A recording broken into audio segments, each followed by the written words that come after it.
वरच्या मितीस no job no vacancy या बोर्डांना कंटाळून तरुणाई आत्महत्याकडे वळते आहे किंवा व्यसनाधीन होते आहे. आपण होतकरू आहोत. आपण लोकांकडे काम मागायला जातो. तिथे काम नाही म्हणून आपण निराश होतो. पण आपल्याला माहिती आहे का, बुद्धी सर्वांना समान दिलेली आहे. त्याच्यामुळं आपण स्वतःला कमी लेखू नका. आपण हुशार आहोत. आपण समाजात काहीतरी नवीन निर्माण करू शकतो. नवीन काहीतरी घडवू शकतो. ही क्षमता आपल्यात आणा. ही क्षमता आपल्यात निर्माण करा आणि त्यानुसार चालायला लागा. लाथ मारीन तिथे पाणी काढीन असे मनोबल आपले हवे. आणि हीच भावना उरशी बाळगून समाजात स्वाभिमानाने जगायला शिका. आणि सर्वात आधी आपण छत्रपती शिवाजी महाराजांचे मावळे आहोत.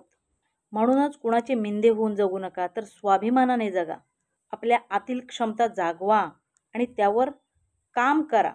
100% आपल्याकडनं कृती घडली तर आपल्याला यश निश्चित आहे.